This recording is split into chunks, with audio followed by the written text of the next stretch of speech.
for her fresh gossip GH nim to be and a can answer was say yeah no sir quiet dog. Yeah no sir quiet dog. So money I see I'm fine you know see Angr so na me to bomb one we na no if you be surprise a year channel you so fresh gossip GH but can catch us a news update a year fresh I can so that no and you be some more for the case so from Monday, ABC Angr that Tuesday, a honorable Canadian Japan or Compracon, a campaign message na ana air trend day, was social media and it's and TikTok pages a hodwa, a war other channels so and I say other social media handles. So now no, I know people say honorable Canadian Japan or Compracon or as independent and I said dear na ekoswa honorable Canadian Japan or compra kunidi and I said ni hu information air trendy e TikTok so na no ana abeto ja say still na no honorable Canadian Japan the supporters Bawumia the supporters still na omo elder so wo cold war mu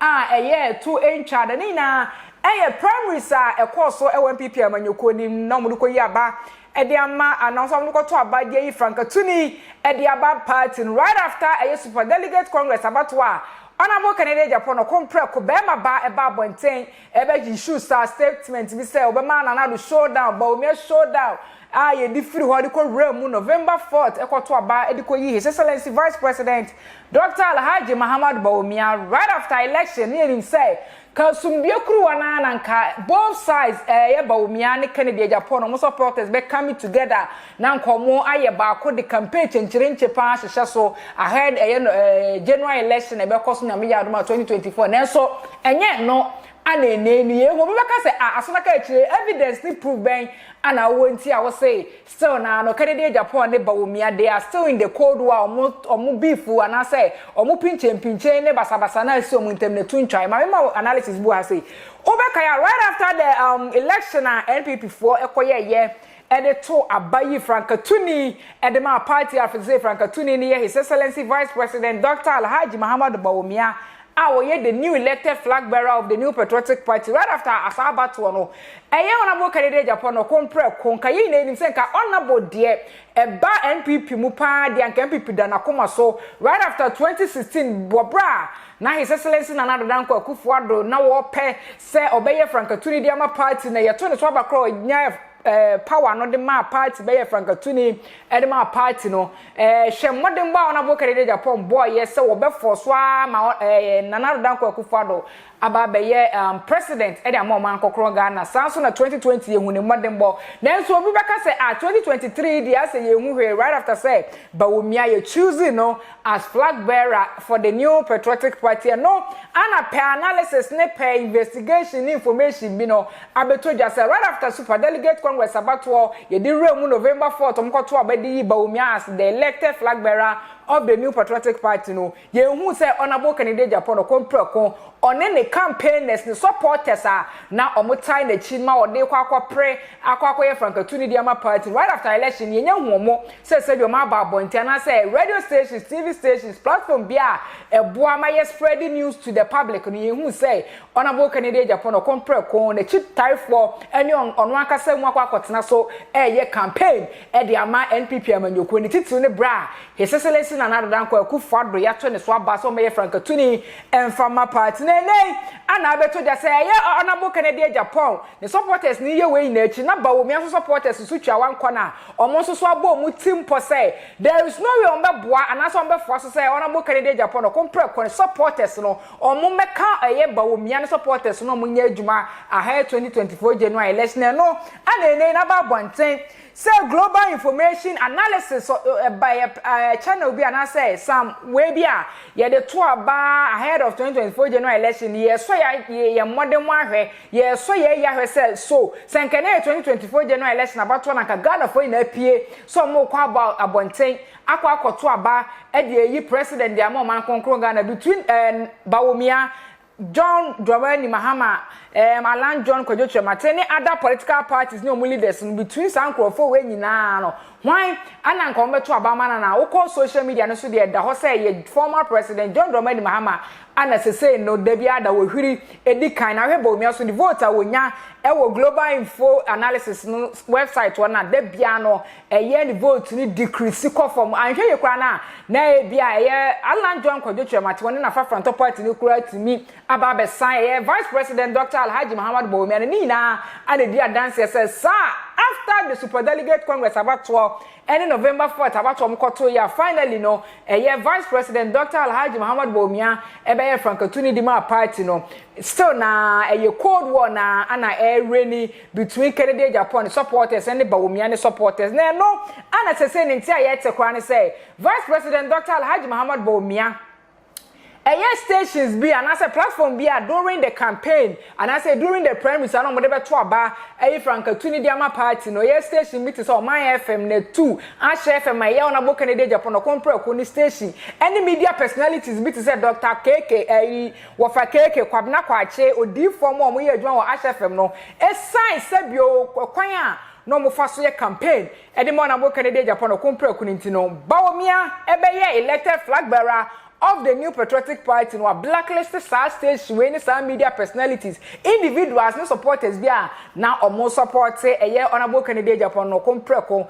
e wo premise na edan pipi amanyoko nani ma say no omo dia kogu sangodo na ana trendy e wo social media no so enya sem keto abantima issue no ene Ashanti region ase ho nyina ni na kafu ana say na ma beat and I say san binche we abaye honorable Kennedy Japan kompreko ene His Excellency Vice President Dr. Alhaji Muhammad Bawumia intem kama wa eni mbowrem wo bra na eye nsɛmtwerɛfo sinkonwa ɛwɔ akoma FM no mudo su kɔbɔ nsɛm a trend wo social media no so ne nyema sese no kra ɛkɔso ɛwɔ honorable Kennedy Japan kompreko ne supporters and the Vice President Dr. Alhaji Muhammad Bawumia ne supporters ntem a enye fedi agro kwa kamo ne nkoti mbra ha fresh gossip gh medical catch us your for subscribe page ma me mesra bada subscribe page efa mama me ehu dia ekɔ ne dia eba yenkoti ensɛm no bi abeto dwa wo social media no so ne ba e be fa dia feel Promise no mokoye no presidential promise no mokoye no yes unu se tokwa de tunjai between Smart Gan Update Kennedy Japan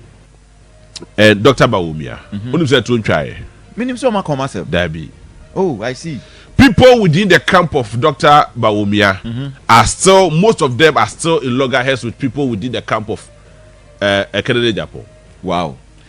It is a washer when the workers for the two form a free down mokoto abani wiye till now any member of Kennedy Japan campaign team member already sako kasaba 87.9 and now kasaba MPP da oso akasa o ase menye hu bi. It is because almost every measure own goals. They have not concluded in whatever discussion but it is. David, okay, atwuma adwen si ade bi so and me say me busa o. Yes. TikTok. TikTok. Enra na jono in fact me normally me kofi anadwo na me hwe me pay information. Ti anadwo no unse nkofo adane ye ne na. I just say nya konkonsamba. Sure. Na TikTok. Na ase minister na deliberate o. Ken ho asem nko a baby aba flipia ko bia na say campaign bi. So the question is, why is Kennedy still trending? That is the word. Why is it still trending? The reason why Jamaica Saturday we did that say omo supporting genuinely some of them omo supporting Kennedy during the campaign and then you see we not supporting Kennedy radio station we not supporting Kennedy Dr. Bawumia we try the dimu and the list mu if I need I see some personalities individuals are no more within the core campaign team of the other opponents. They still see themselves as enemies. Oh, now only that kind of an enemy. That is the most dangerous enemy, sir. You can ever have. Me no best require. You know srekwa. But pass them no be dia gropa de la lie. It's on the face of the people of one mu there but within that dream there and but you see one of the 48 laws of powers Ebeka to play say opetumia men fan wada fufuo bebre efa etwa ho hia try to use your enemies asiko fancy bebem try to use your enemies the opese wutie no Ebeka akira wo Try to use your enemies because what happened to desire they are open asem. It's your year obedient whom you. But the more babedi kokosache wana some power some those people are the most dangerous people. And that is what is currently happening within the NPP. Nobody is willing to say this because of you say, oh, all is well. And then some predecessor pay for the person what's the other motor ye war a cophobia as a cartel be about the young Kokosan in your favor. And dear, number one, it is almost everywhere, every institution in Ghana. In fact, I don't know if we are seeing that, but in Ghana, they say it is almost everywhere. It is now catch up say per post or whatever it is info analysis for post or other post or now say and this Lydia I personally would not be surprised because the NPP themselves have not demonstrated well enough to me. It is as it starts now. Kennedy team they are still on standby. Almost train the Kennedy Baker. Alan Kojo Chirabante, whether you like it or not, would take away about 5 or 10% vote from the NPP. NDC, as it stands now, has nothing to lose. Because Omuni they compete. But NPP is competing among themselves. Now Dr. Bawumia team, as he said, we need the flag bearership, is competing with Kennedy Japan and at the same time Afafranto. Let's just assume Afafranto will get 1%. Kennedy on co-elections but also okay, on no crowd for the whole crowd campaign on no crowd on Kasa. He has his clout. Yeah. Or when they call for it, appealing to them directly. Believe it or not, in Ashanti region there will be surprises. About 2024 about to believe it or not, there will be surprises. But in Kakatro say LPP met me and your seat back could be from the NDC camp, but they will sacrifice one of their biggest seats in Ashanti region, and it will be a shock, it will be a blow to them. Say Yempio, what is happening underground? No matter chase the castle research about and yet had my yeke. It's Opa GD, Opa me GD. But the reality will be unfolded someday. What's in your Kofuoka or former grounds? Enyaba Dr. Bawumia. What's in your Kofuoka grounds? Enyaba Dr. Bawumia. In as much as say NPP for that the Kofa Dr. Bawumia by as a flag bearer, grounds Eshada Enyaba Dr. Bawumia, because they have not communicated well enough to the people. Irrespective of why you need now. They have not communicated well to the people, and the understanding is not well. It hasn't gone down well to the people. And you see, the NDC, the MPP stand in the air. Yeah, sheko to what tie. Near Quatina office, no. Almost I don't know MPP for target yomo. The NDC will also target the so-called the ordinary Ghanaians. The truck pushers, the Kayayes, the what have you. I mean, the NDC will target those people. And Sadiano, and one of the issues are NPP. Someone tackled in Tema, it will be another blow for them. Here, Ujai, Dr. Bawumia on any day. Say, Oko campaign platforms, so Oko campaign here. Obenya Kofomo, Obe appeal to Obo. Ujai John Dramani Mahaba. Say on any day, Oko campaign platform, Oko campaign here, he will get people to appeal to them. But the reality is, the number who weigh the option between the two are where they are better. It makes me to Dr. Bawumia the Nintemu, but there is a conflict, a serious conflict. A hidden conflict. Me a few words that person me use to. A cold war, let me put it that way. A cold war between among the NPP themselves. Opa GD, Opa me GD, because that is the reality. Yeah, they do one kasa. They know, they understand it better. And only when they come as high NPP. In Ashanti region, how many MPs almost About 4 or 5 of them. Napo, na poso onko bi be kwai Joe Wise o say chairman sabonsu Adabo yes that is 4 Oforikro 5 it's just let's assume say 5 ni na onko bi hwe chairman sabonsu he is one of the senior most members of politicians in parliament. I what parliament since 96 almost 28 years. Nyame ya domo next year but 28 years. Yes. He's the majority leader. He will have no influence again. What you say? Yeah. Napo, the energy minister, the third term Dianabwa. I think the third term for fourth term. Very well. Also so onko biemo the influence I see from there. So parliament I think they kwakwa survival of the ewo hodmo within the hodmo na. Enti ni omo ye yo, ni omo anyo, ni ekọ ba yo, se ne koye de yo, afei na omo ida ba be struggle, there will be a new face ewo parliament. Enti numbers no e de ye so bete. The wind of change has started so ebo, but you see MPP they are also not doing things right. The question is, where are their communicators of Mukasaba NPP? What are they selling? Are they motor? Are they waiting for the 24th hour? Are they waiting for the last minute? I said about starting some motor. Whether you like it or not, election year started from this year. That is 2023. Started from this year.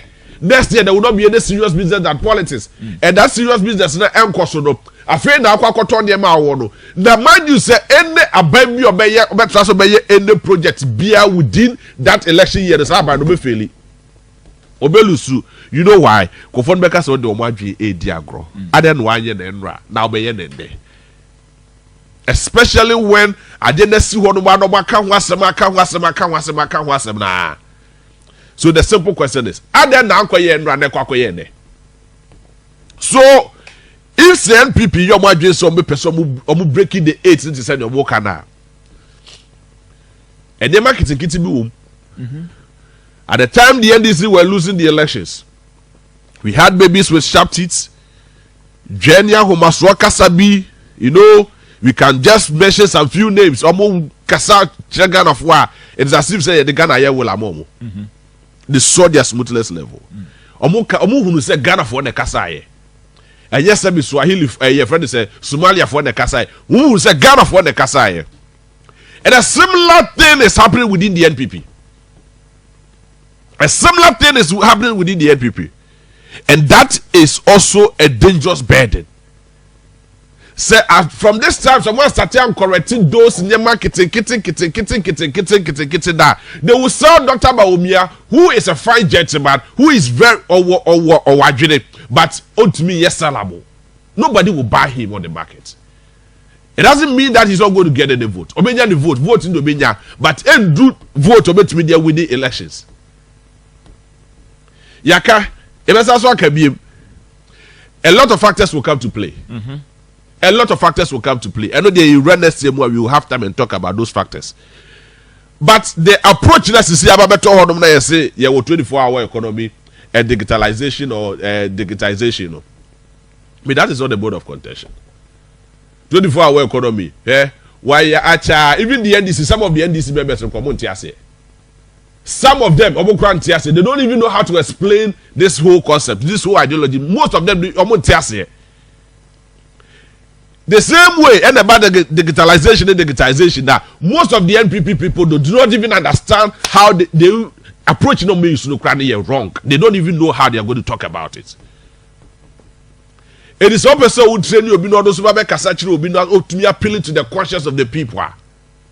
You look for people who are more knowledgeable in and expert in what they are going to talk about, not just anybody on the street. And I say anybody within the party. They can say, oh, when you have an expert on that, say, oh yeah, work with school. I mean, why your communication for a very long time? Work with school now. Work your communication now. You will know how to communicate better than Obi science. Obi doctor. Oh yeah. And you kasa ne kasa o. eye kasa ne do bi a watumi aka asem no wakyerɛkyerɛ nyama mu atro bi ma na tia se yie yes ama ni pakɔ na sesa na adwen dia free ade akwakoye bia no wo no aba wo exactly abedo wo de no is it what is happening within the NPP is that the question is it what is happening within the NPP and the most unfortunate aspect of it all Oba Shanti Regional most of the members of parliament now are promoted. For now they don't care about Dr. Bawumia. Yeah. They don't care about the party itself. Yes, or primacy. So,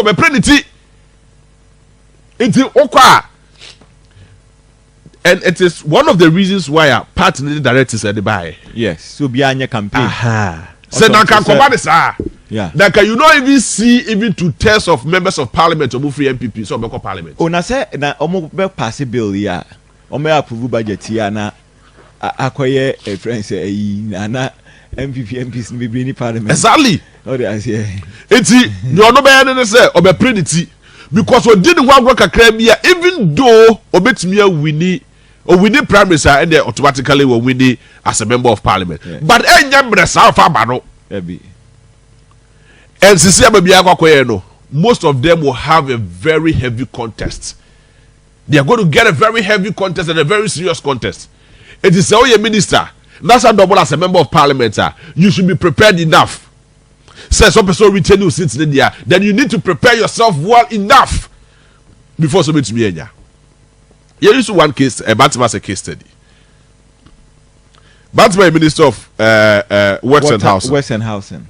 Or double as a member of parliament. Oh, Bantima constituency as Bantima. Now look at the records within Bantima. The only person that want to me call 2 terms. Why? Yes, it's Labradapa. This is Labradapa. Ye Dr. Anani Frimwa. Since Labradapa want to me call 8 terms. Omo makani na 1 term. What were the circumstances surrounding the 1 term? At the time I like Chema Kokofu. A member of parliament, the late Ochema Bwaje in the Boga said me too. No. What just said the Boga says that no, but not I see one who. Oh, yeah. And forwarding that this the level of education maybe all Kokusu dear Drew. That be, I know that was not the issue. That was not what Bantima people were talking about. Yeah. Or the Boga said me too. No. Or call 1 term. Share the late Ochema Bwaje did quite well. Yes. Ewa Bantima. O compare the Ochema Bwaje to near Aseso Bwache na Ochema Bwaje should have been in parliament by now. Yeah. But look at the circumstances surrounding time Obabe 2 Ochema Bwaje. Aseso Bwache Obabe 2 Ochema Bwaje. Temper cho nyina. Aha. Or the deputy chief of staff was and then be 2 no. Now look at what is happening there with Bantima. You could see the wind of change. It's in your man you saw your crown or yeah. And so the electorate will start asking you questions. Say, "Are there because we are getting close to elections." I spoke with one politician. In fact, on this show, and BBC was Suta Kwabat. There, Isha constituency. BBC. I think say toilet was BBC and not assay. Okay. It will not cost anything much. So I spoke to one politician. Said, "Charlie, no Kwabri, no Kwabri. Yes, okay. Kwabri, yes, Kwabri, yes. Okay. Now me catch a politician and say, look, if you want open to me class, how much is this thing?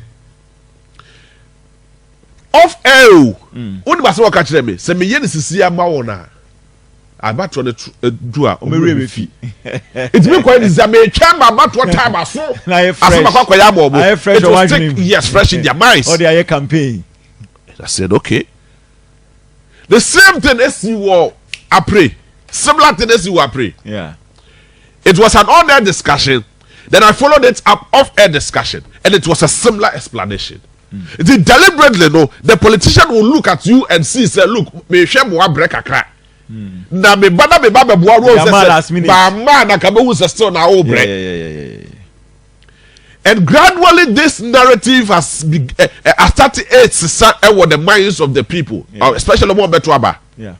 It's the delegates in the obetumi akoto omaba. But no bat before make catch yourself na makoto omaba go be nipa crusade. Yes, on the one hand we say we will see who has the majority.